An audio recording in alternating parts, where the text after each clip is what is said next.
All right, well, good morning, everyone. We are so very happy that you could all be with us today, and we are honored to have our friends from not just across Virginia, but we've got friends from several other states that are taking part. So it's really nice to see so many members of the leading age community. And again, I'm looking forward to spending the next hour with you. My name is Carter Lyons. I am the Senior Director of Member Experience here at Leading Age Virginia. I do want to take just a moment to acknowledge our annual sponsors. The folks on your screen, both the organizations and the people in them are some trusted partners who not only support Leading Age Virginia all year long, but they are really trusted partners who our provider members seek out for solutions and resources and opportunities for innovation. So I just want to take a moment to say a huge thank you to them. We are grateful, and they do make many things possible for all of us. So please join me in thanking them. And a quick reminder about two really important policies. All Leading Age Virginia developed and produced educational sessions and events like today will be held in accordance with Leading Age Virginia's antitrust policy as well as our artificial intelligence or AI policy. So, when we talk about antitrust, it's crucial that we avoid any conversation that could be construed as anti-competitive. And so, as we think about conversations in HR, we need to think about anything that would really be confidential, specifically things like salaries and benefits and wages and things specific of that nature. It's really important that we're mindful of it. And so, this is just a quick reminder. Additionally, we are recording today's session, but we will not be using any AI tools, and we ask that you refrain from doing so as well. You are in really great hands today, and you're going to be getting a lot of fantastic information as well as materials following the session. So if you are like me and feel the need to try and scramble to write everything down, I know AI can be really helpful with that, but we are going to be putting everything in your hands that you need so you can sit back and enjoy the session today. And finally, today's session offers one NAB credit as well as one HRCI business credit. So if you are someone that's seeking credit for your time here today, I do want to be sure that you receive it, and the next couple of reminders are really important for that. First, please make sure that your first name, your last name, and your state are visible in your Zoom screen. So if you look at my video screen, you can see it says Carter Lyons, it has pronouns, and then it says Leading Age Virginia. That's what we need you to make sure has first name, last name, state. It helps us to account for who is present. And so if you need to make an update to that, just hover over your own video screen and you'll see a small blue square with three white dots. If you click that, you'll find a menu drops down and you want to select rename. And so again, we're looking for first name, last name, and state. Second, we know, but just a reminder, you need to remain on the webinar for the entirety of the presentation. And third, following today's presentation, please complete and submit the evaluation. We will make that link available to you at the conclusion of the session, so please be on the lookout. So, as we begin today's session, it's the first in our series, and it's titled From Compliance to Strategic Partner, Transforming HR's Value. I want to share just a little bit about what we'll be focusing on together. We know that as HR leaders, you are very likely expected to manage risk flawlessly while also demonstrating your value in ways that leadership can clearly see and trust. And we know that's a really difficult balance, especially in the complex environments that y'all are working in aging services. So today is all about exploring a practical framework for elevating your role. So you're not just responding to issues as they arise, but so that you can help to shape decisions that influence culture and performance and long-term stability across your organization. I'm really looking forward to this conversation, and we're so grateful to have a knowledgeable guide with us today.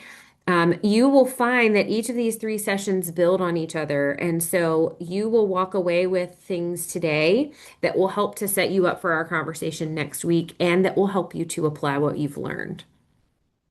Our presenter is Andrea McDade. She is the founder and principal consultant of CoreStrategy HR Solutions. Andrea works closely with nonprofit and healthcare and aging service organizations to align people strategy with business objectives in ways that create measurable and sustainable results. Andrea, we thank you so much for joining us today, for sharing your expertise with us, and of course, for partnering with us on this series. We're very grateful for your time and for the insights that you're going to be bringing to our members today and in the two sessions ahead. So, with that said, I'm going to turn things over to you to get us started. Thank you, Carter. I am going to set up my screen share here, and then we're going to get started on our journey together. Okay, so everyone, I'm so happy to be here. This is just so important. And the reason it's so important to me is because I have been where many of you are.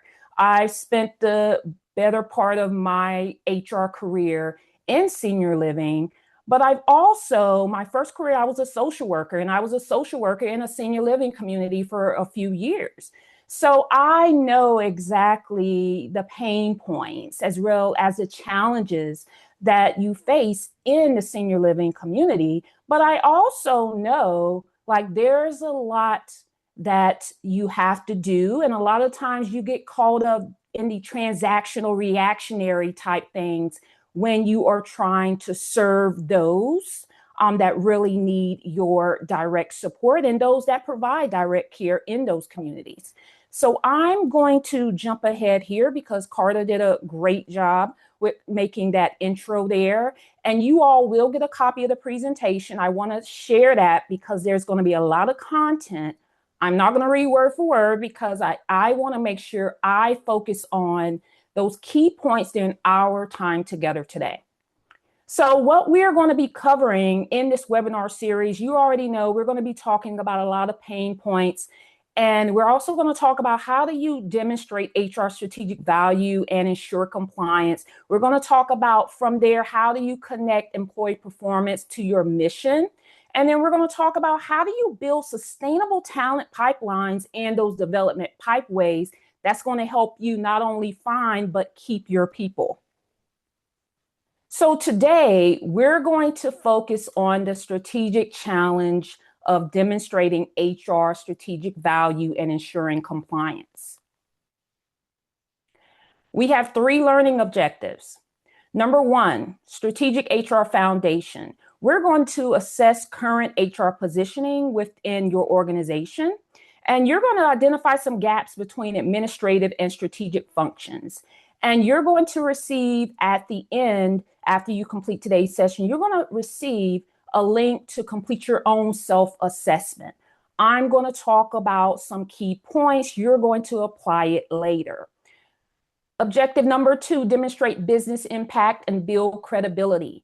We're going to talk about how do you develop measurable HR metrics that matter to senior leadership. And then number 3, we're going to demonstrate HR strategic value. So we're going to talk about how do you design strategic HR communication while maintaining compliance excellence. Because we know in the environments that you work in, there's a lot of regulatory and compliance that you have to meet.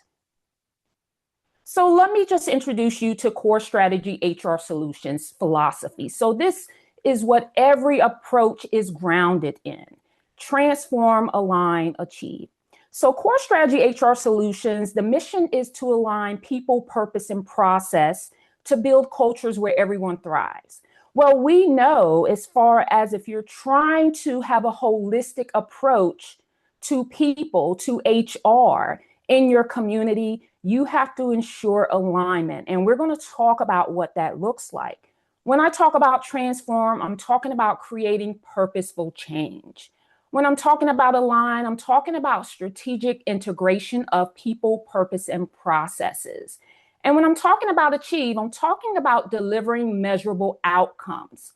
So it's more than having a vision for the change. It's how do you align with the bigger picture, and then how do you execute and measure the impact?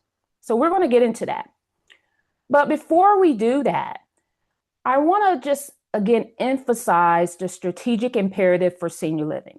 This matters so much. One of the reasons why I am partnering with Leading Age Virginia is because I identified a need. And I identified a need when I founded CoreStrategy HR Solutions, seeing how in senior living, there's not a lot of supports that are specific to the work that HR has to do. But here, when we're talking about strategic HR leadership, this requires the intentional alignment of people strategies, organizational purpose, and operational process and systems. So there are some unique strategic challenges that you all face in senior living. This includes evolving consumer expectations and workforce demographics. So your consumer is not just your residents. We know that's families, that's vendors, that's so many people you come into contact with. And then you also have your board that they're looking at HR policies, practices, procedures, just HR initiatives in general. Then you have complex regulatory environments requiring compliance and innovation balance.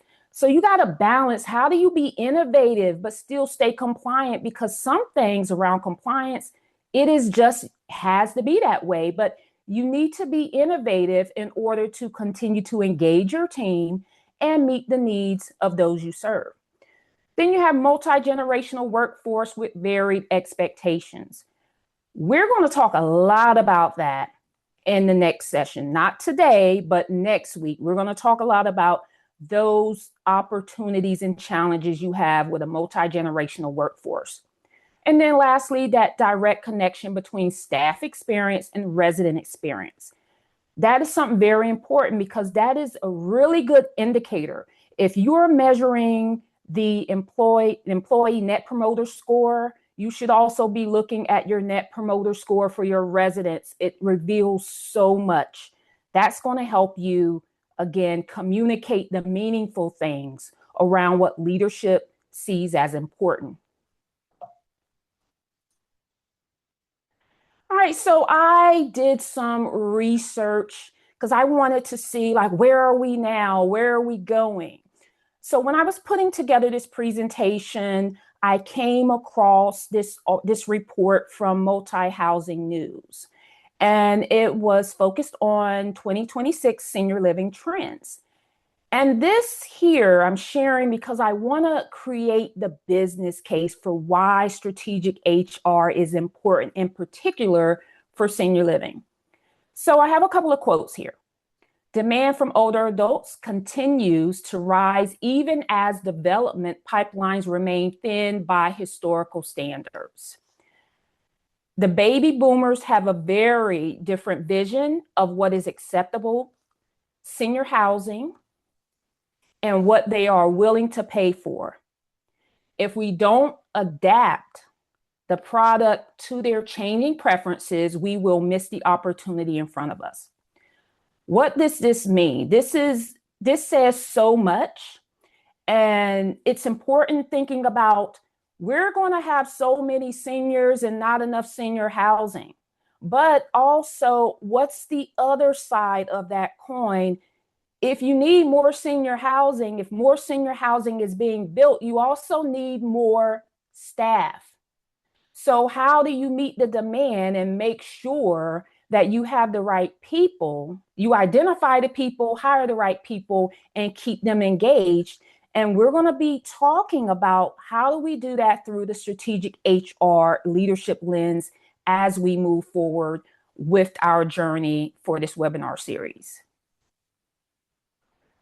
I also thought this was interesting. So HR Executive, they published 9 ways to maximize HR impact in 2026. And there are these 9 points that they identify here. I'll let you all take a moment to peruse those. I will point out a few that stand out. Number 1 stands out: bridge the frontline communication gap. We know communication is something that is always a challenge and an opportunity. You also have number 5, turn analytics into action. We're going to talk about that today, actually. How do we turn analytics into action?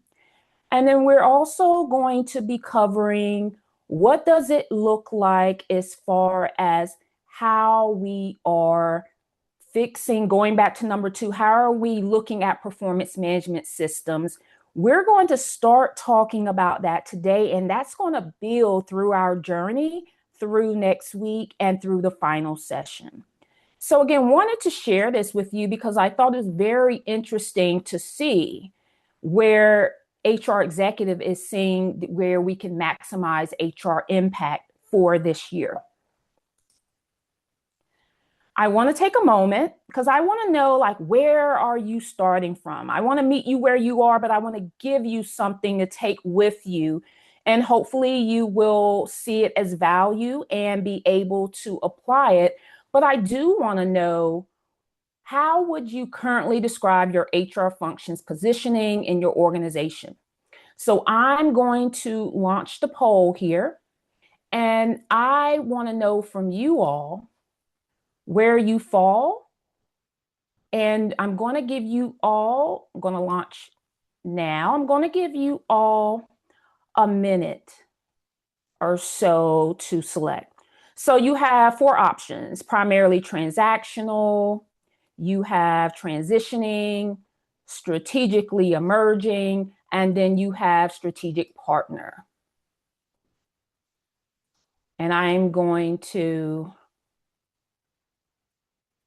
wait and make sure everyone has the opportunity.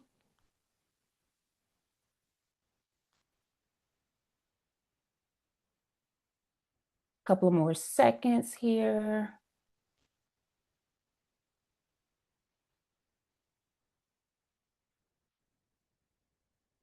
Okay, I'm going to close now. I want to share the results so we can look at these together.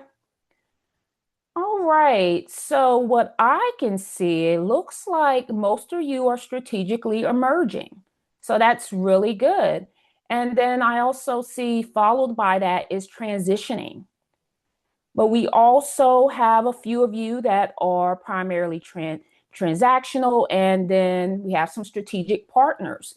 Happy to see that there is a good balance. For some of you, you will definitely take a lot away from today. Some of you might hear some of this and say, yeah, I'm aware of that, but hopefully you're thinking about how you can incorporate and how you can really think a little bit differently about your situation based off our journey here.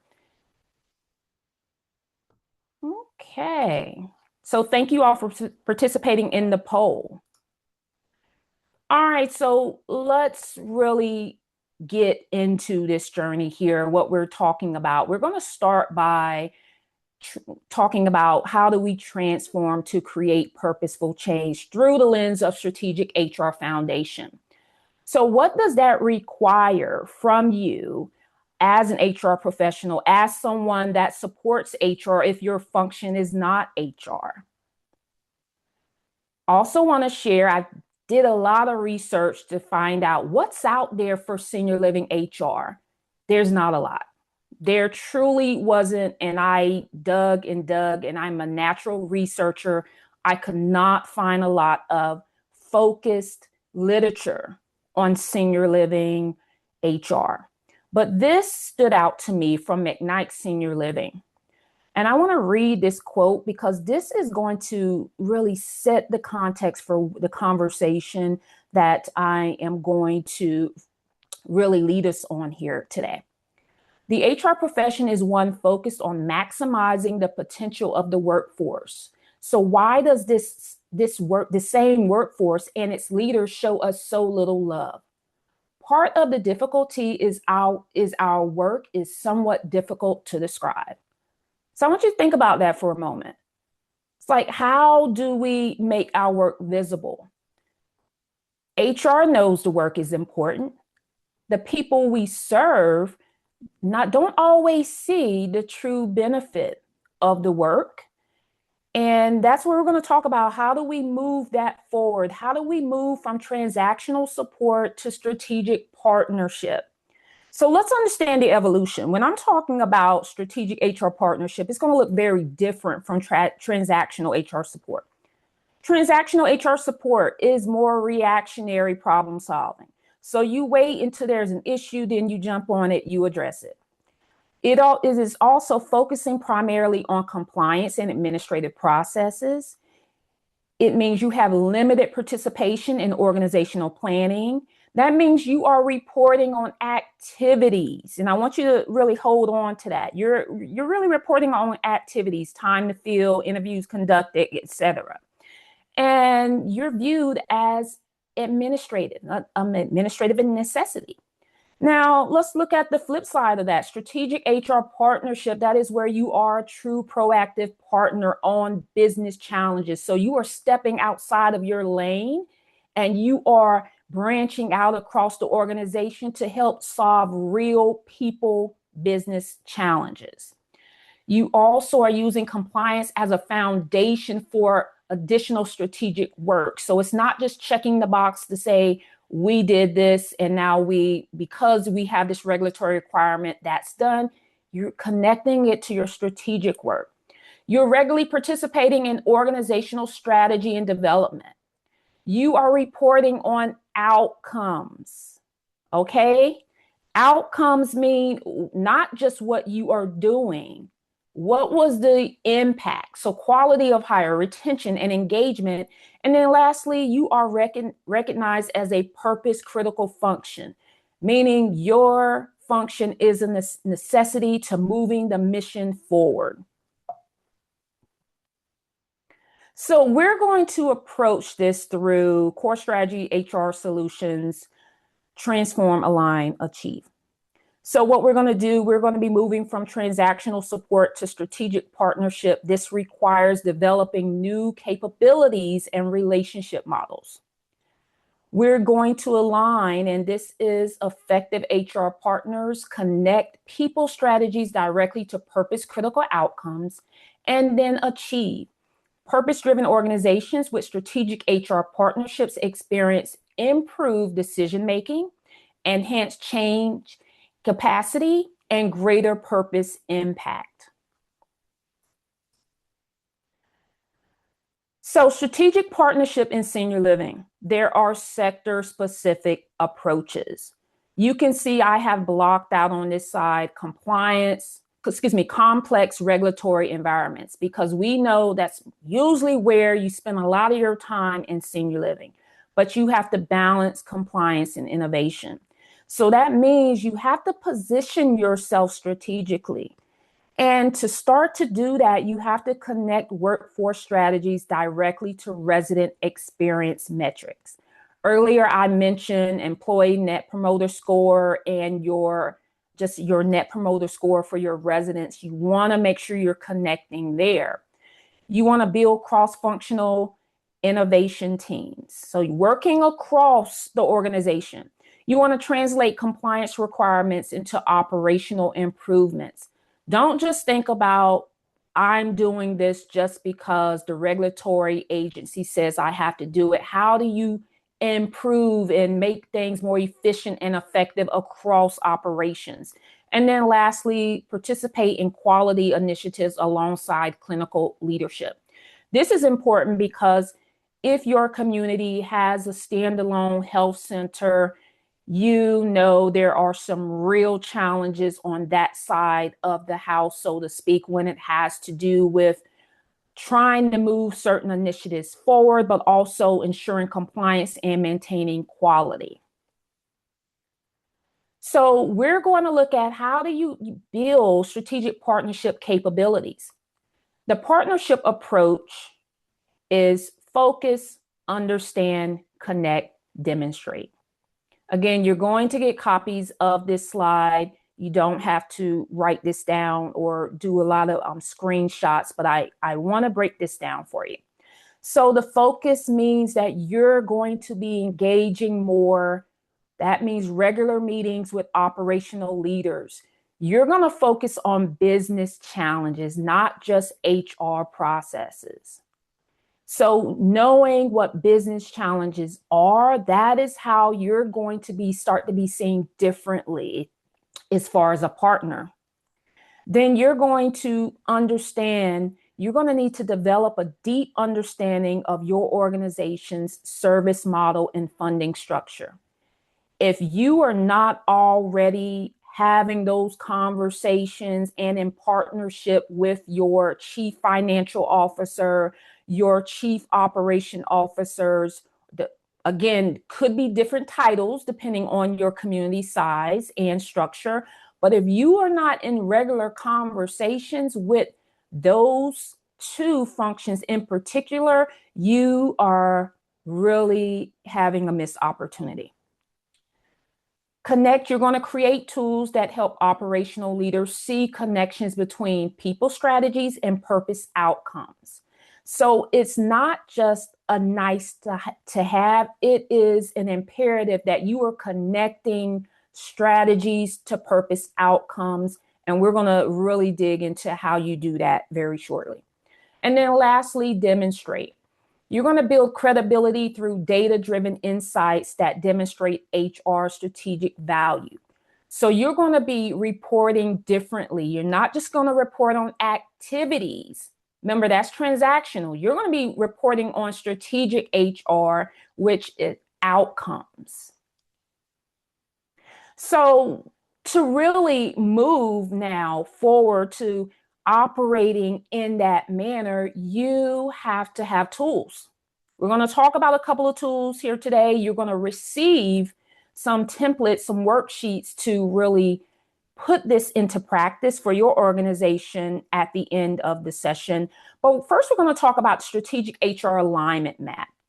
I have used this map in just about every organization over the last 10 plus years where I've had to come into a role and there's been either a restructure HR or building from scratch, because I've also had to build HR departments from scratch.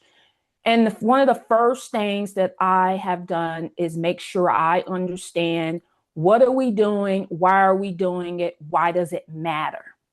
So connecting HR initiatives to organizational goals. So strategic HR partners ensure every initiative connects to organizational priorities.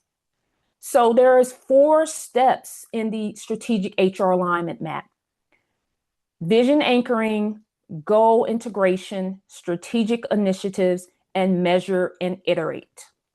So step 1, that is really aligning HR policies and initiatives directly with organizational vision. That step 2 is really you're going to map HR initiatives to core organizational goals.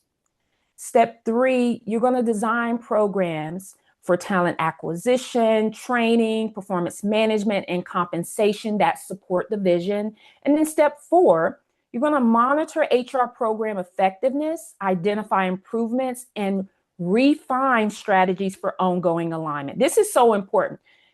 You can go through this whole process and you get to number 4 and you think you're done. No, you need to measure, you need to iterate, you need to continue to ensure that number 1 still makes sense for number 1.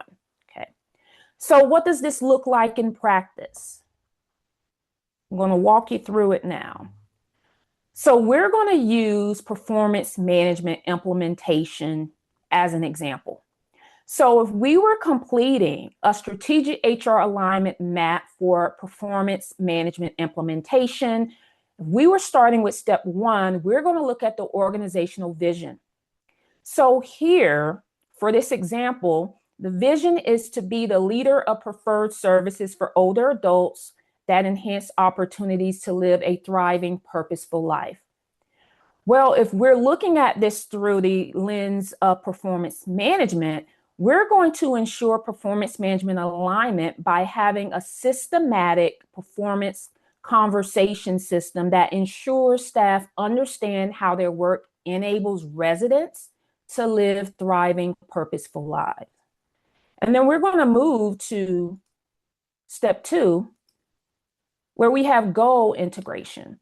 And we're going to look at how does performance management support three organizational goals. So for this example, three organizational goals include employees, resident and people, and growth.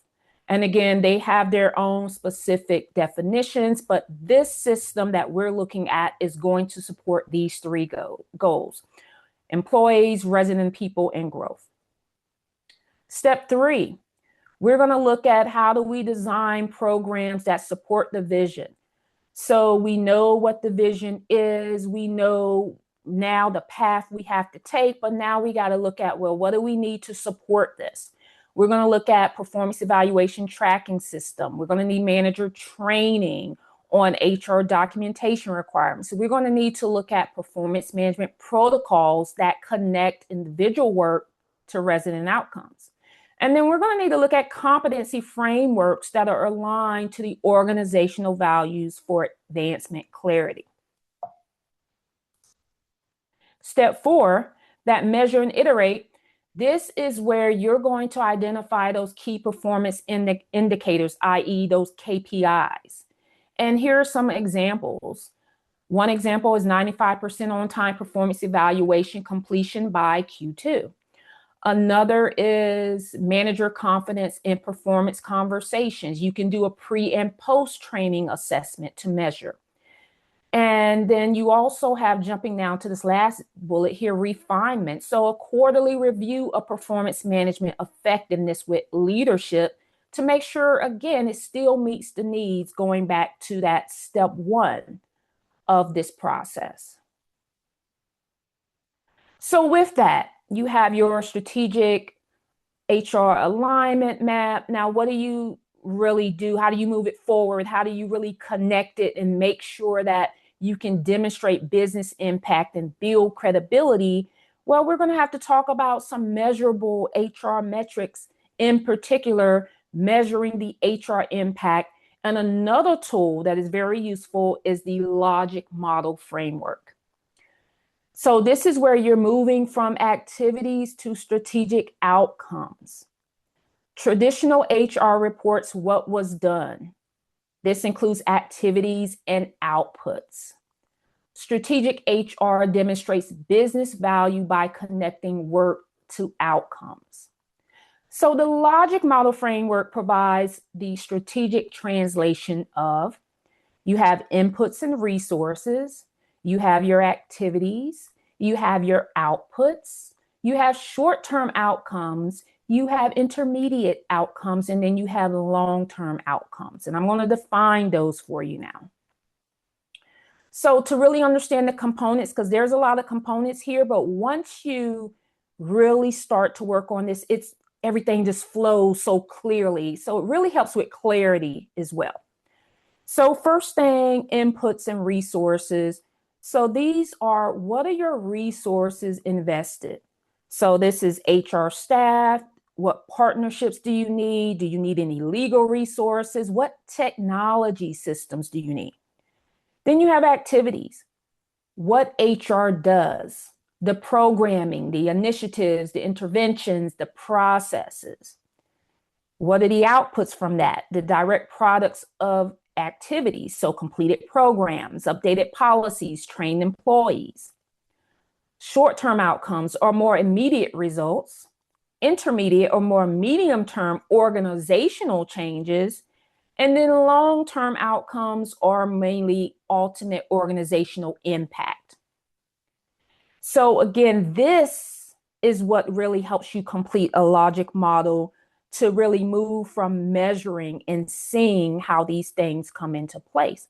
Now, to build your logic model, and again, you're going to have the opportunity to really practice this after today's session, but to build it, there's a 4-step process. You're going to want to identify the HR initiative or program. So you're going to answer this question. What compliance gap or strategic need are you addressing?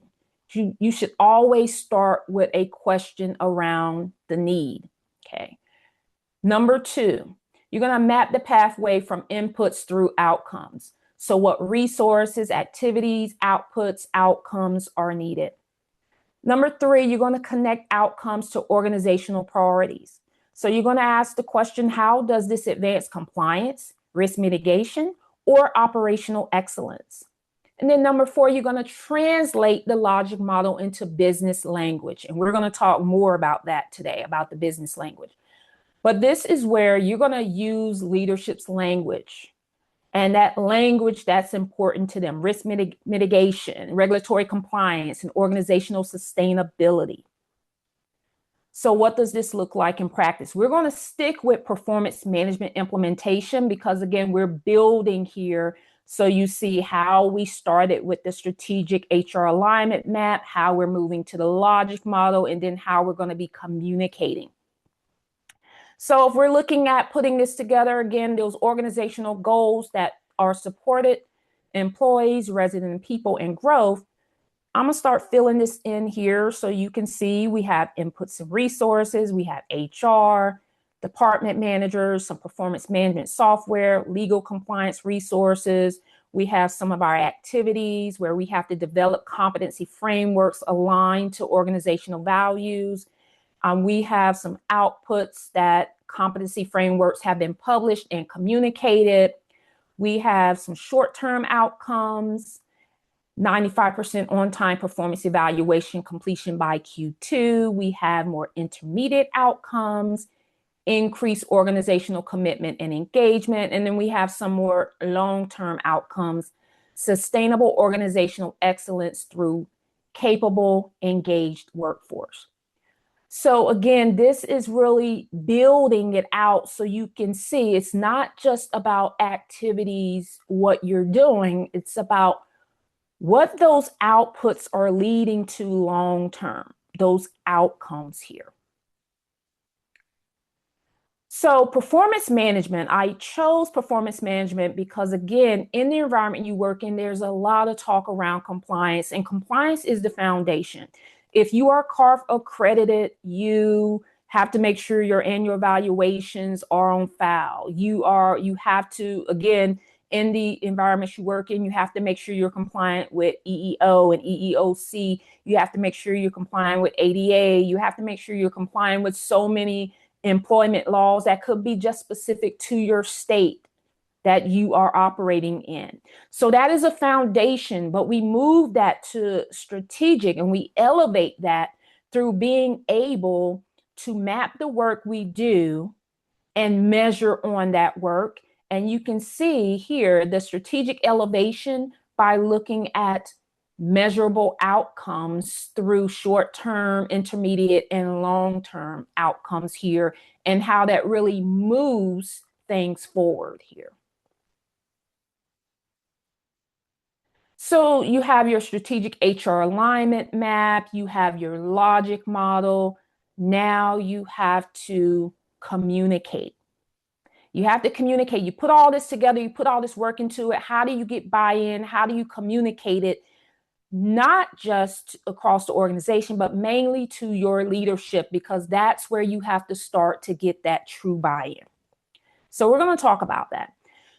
Communicating strategic value to leadership. So from logic models to business language. Here's the challenge.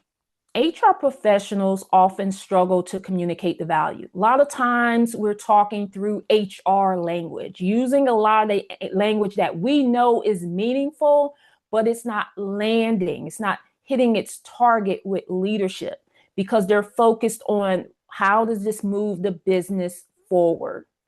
And so HR language, for example, we implemented performance management protocols. Okay.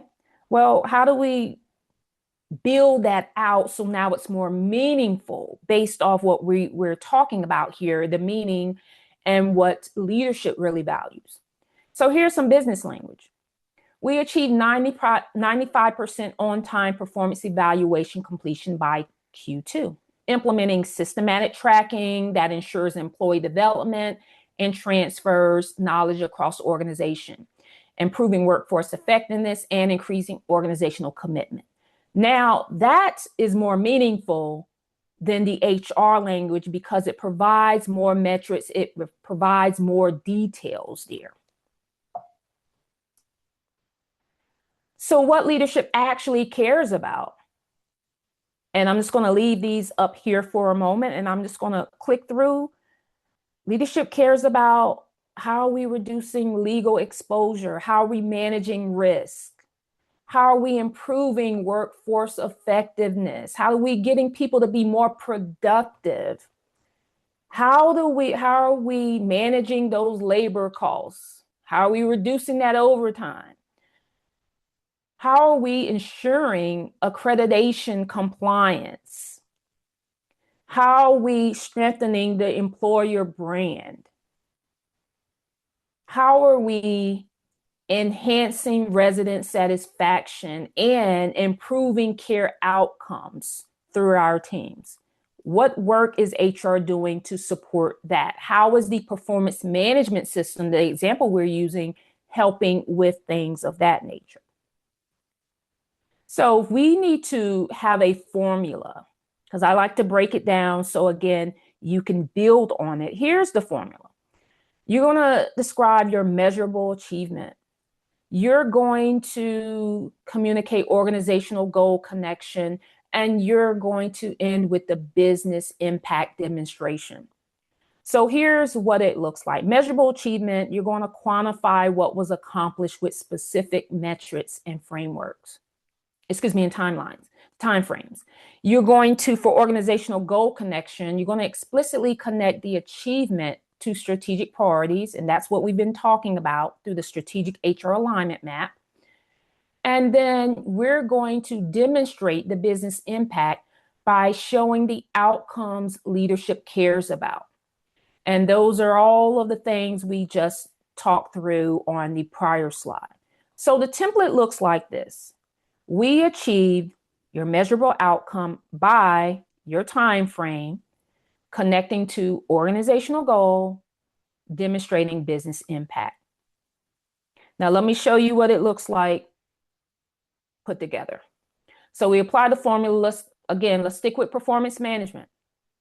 You have your logic model, outputs and outcomes. So let me share those. So you have your outputs, competency frameworks published, performance protocols implemented. You have short-term, your 95% on-time evaluations. You have intermediate, you have enhanced development, you have your long-term organizational excellence. Well, we need to translate that into business language. Here is what all of that, you have this information, now you got to communicate it to leadership. So this is where, and I won't read through this entire paragraph here, but I will just start from the beginning. We achieved 95% on-time performance evaluation completion by Q2 and trained 100% of managers in performance conversations. Okay, that's just the first part of this. But again, it applies that formula to really now elevate everything that you're talking about through outputs and outcomes. And then here is what leadership is going to hear. They're going to hear your measurable achievements. They're going to hear 95% completion, 100% trained. They're going to hear organizational impact. They're going to hear leadership capacity, service quality, employee clarity, and they're going to hear strategic vision. They're going to hear residents living thriving lives. Again, going back to our example, we know the vision is to help residents live thriving lives. They're going to see the connection from HR's work, that journey, to now move it forward and support the bigger organizational mission and vision. So I also include, and this is something you can go back later and peruse, this 60-second leadership communication. This provides an example of how you are communicating what I just talked through very briefly there. How you would start the conversation, how you would share the information, how you would talk about what to expect in the future when you have to, again, you might have to measure and iterate if we go back to the strategic HR alignment map. And from this communication, leadership is going to hear that you're supporting multiple organizational goals. They're going to hear measurable outcomes with time frames. They're going to hear the clear business impact, and they're going to hear and really see some strategic thinking with forward planning. that's taking you from reactionary, i.e., transactional HR, to strategic HR partner. So connecting the framework, strategic HR in action. So we have this integrated example where we started with strategic alignment. So we went from step one, the strategic HR alignment map that connects HR initiatives to organizational goals. And remember, those organizational goals include employees, resident and people, and growth. Then you have the step two, which is the measurable impact. So this is where now you have the HR initiative, and the logic model shows a clear pathway from needed resources to measurable outcomes, supporting organizational goals. And then step three, communicating that value. And this is where you're going to translate all your work through the strategic HR alignment map, through the logic model, into business language that creates that strategic value and meaning to leadership. And it's going to demonstrate those measurable achievements, organizational impact, and strategic vision. The result is going to be, from our example, strategic positioning that map to 3 goals plus measurable outcomes. Example of that was 95% completion, and the business language is what leadership cares about. So I want you all take a moment. This is a lot. Okay, this is a lot, and I realize it's a lot. That's why you're going to get a lot of follow-up and have the opportunity to really engage in moving this forward for your organization. But I want you to have a transform moment where you're thinking about connecting and applying your learning. And I want you to think about your biggest insight. What was your most valuable takeaway from today's frameworks? You can, again, have this internal moment where you're thinking about this. This is more of a self-reflection. You also want to think about which HR initiative in your organization would benefit most from applying these frameworks. And then your next step. What's one specific action you'll take in the next weeks to position HR more strategically in your organization? So the next steps, everything that I talked about, I believe in applying it and being able to have that true knowledge transfer. So you all are going to receive access to a digital document that is a self-assessment so that you know where you stand in your organization. So for your strategic HR foundation, you're going to assess that. And that really is to identify your current positioning and identify priority areas for transformation across key strategic dimensions. And these dimensions that are going to be included in this assessment, there are 5 dimensions. They're going to review strategic positioning and partnership level, goal alignment between HR initiatives and organizational priorities, measurement approaches and outcome metrics, communication effectiveness and leadership credibility, and compliance foundation supporting strategic work. So everything that we have touched on today will be a part of this assessment. Action required from you. You are being asked to complete the Strategic HR Foundation self-assessment before webinar 2, because it's going to really make sense and help you continue to build on the journey that we have through this webinar series. When you receive the link for the assessment, you will have the option to view it. It's digital, so you have the option to download and or print. As a bonus, you're also going to receive a digital strategic HR alignment map and logic model worksheet. So you'll be able to apply a lot of what I talked about here today in that.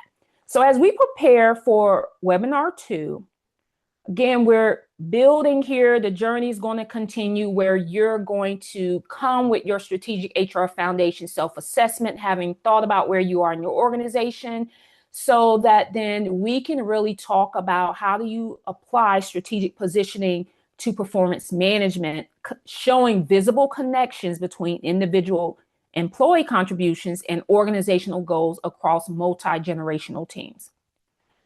So the journey, the progressive framework is we are talking about transform today. You have to understand where you are before you know where you're going. That's going to take us to webinar 2 Align, where we're going to start to now move some things forward to ensure alignment of individuals with organization. And then lastly, achieve, really looking at what it means to achieve, to really sustain the work that you've done. Key takeaways: strategic HR directly impacts resident care and satisfaction. 2 frameworks position HR strategically. Communication is critical, and assessment drives action. And again, there's a lot today, but it is definitely something I encourage you all to really continue to explore as we continue our journey together. Closing reflection, again, you all completed the poll. You all saw where you are. Hopefully, by the end of this entire series, you'll be able to take some things back and be able to really move forward on your strategic HR leadership journey. With that, I want to turn it back over to Carter, and she is going to lead us through some Q&A. Andrea, thank you so much. I am just there was so much that you covered today, and it was fantastic. It was so practical, and I'm really grateful for all that you shared. I would imagine that our audience probably has some questions for you, and I hope that they do. This is a great opportunity to really ask and learn a little bit more about everything that Andrea shared, there's a lot to that, like I said. So I hope that you will please take advantage of this time, that you'll type your questions into the chat at the bottom of your screen, and we'll get to as many of those as we can. Um, I do have one for you, Andrea. It just says, I'm trying to establish myself as an HR business partner, but I am meeting a little bit of resistance. How can I be more proactive? And how do I elevate my role as that business partner, if I'm meeting that resistance? What are some things that I can be doing? Okay. That is a loaded question because it really depends on where you're getting the resistance. One, I would say identify who is your main supporter, who really supports HR. And I will tell you from my own experience, going back to what I shared earlier, aligning yourself with your chief financial officer, your chief operating officer. If you don't have those titles or you don't have access to those roles, there's someone in those departments where you can, again, branch out and learn more about what's meaningful to them and really identify how you can best support not just your HR initiatives across the organization. And let's be honest, a lot of what HR needs, you need to have funding for. So you definitely want to make sure you are aligning with finance and operations and make sure it makes sense for the entire whole. So that's one approach. The other would be if you are encountering resistance from a particular department, and I have a lot of experience with this, what I've done, if I knew there was an initiative and I know that had meaning and it would have value, it's okay to pilot something. You don't have to just roll everything out across the organization. Have conversations with that person that might be your biggest resistor and identify what is the resistance, what's causing that resistance, but also really take a lot of time. I call this a coaching moment. Take a lot of time to seek to understand like what provides meaning to you. How can I best be of service to you? And then build around that. I've built many bridges taking that approach throughout my career instead of coming in and saying, well, you have to have this for compliance, or I know this works, so we should do this. You have to figure out how to meet people where they are and bring them along on the journey with you. Mhm. Yeah, and I think you spoke to that a little bit when you were something that really struck me that you said was going to other departments and not talking the HR language, really talking their Mhm. language and asking what problems they're experiencing and how you can Exactly. help them Mhm. solve them. And I just kept thinking, I mean, man, that's just, if you boil that down, that's active listening, right? Absolutely. And so I just think it was a great reminder to me of, we all need that reminder. I think sometimes we get so busy and Mhm. our to-do list is our to-do list. And then you throw in the compliance and the policy piece of things. And that really, those are so important that I think sometimes they can even become barriers, right? Because they are Right. so important. And so we get caught in them. Any other questions for Andrea? We have probably time for one more if anybody has any. Don't see any in the chat yet. And that's okay. This was a lot to process in a really good way.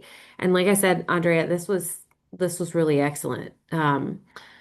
I loved how much you talked about. I mean, I knew you were going to talk about being a strategic partner, but I really love how you broke things down step by step, and it really was super practical. I mean, literally do this, then do this, then do this. And I found myself as you were talking about the perspectives, like, here's what's actually happening from an HR standpoint, and then let's translate that so Mhm. that the intended message actually lands in a way that other people can hear and understand, and then that gives them the opportunity to then partner with you. So I want to say thank you again. You've really given us a lot to think about between now and next Tuesday, when you're going to be building on today's conversation as we take a look at leading multi-generational teams and I can't talk, aligning performance and rewards. And, as much as we talk about generations, I mean, it's a very real thing. Those expectations tend to be different generation to generation, and we can bump up into each other. So, um, to our participants, please keep an eye out for an email later today from Claire. We will be sending this follow-up email, and as Andrea mentioned, it is going to include today's presentation as well as the activity code for anyone who is seeking HRCI recertification credit, and also the assessment that Andrea referenced that she would like for you to complete between now and next week, plus some bonus materials. Thank you for those. I hope you will take some time this week to really dig into those resources and get ready because, as you've seen this week, she's going to jump right in with a lot of information and she's going to build on what she said today. So, you're going to have the opportunity to leverage the strategic positioning that you've started talking about today and really put it to work. So, I do have one quick reminder as I'm looking. Um, if you have not already done so, please be sure. I sent some notes in the chat. Please be sure that your first name, your last name, and your state are visible. It's really, really important. I want you to be able to earn credit for being here today, and I need to have a record of your attendance in order to do that. So it's important to us whether you need credit or not, but it also, if you need NAB credit or HRCI credit, we really need to know first name, last name, and state. And then everybody's favorite part, I'm going to share my screen. And this is the link to today's evaluation. You can scan that. It will take you directly to today's evaluation, which is important. We are always seeking your feedback and want to know how this went, your thoughts, and we also do need to have it for NAB purposes as well as the HRCI recertification credit. So if you need credit, please complete this evaluation by tomorrow, March 11th at 5 p.m. And again, that activity code for those of you who are receiving HRCI recertification credit, that will be in the email following today's presentation. Thank you, everyone, for joining us today. Andrea, thank you again. We can't say thank you enough. And we look forward to seeing everybody back here next Tuesday, March 17th. I guess it'll be extra lucky since it's St. Patrick's Day, at 11 a.m. Eastern for our second session. We hope you enjoy the rest of today and this week, and we will see you next Tuesday.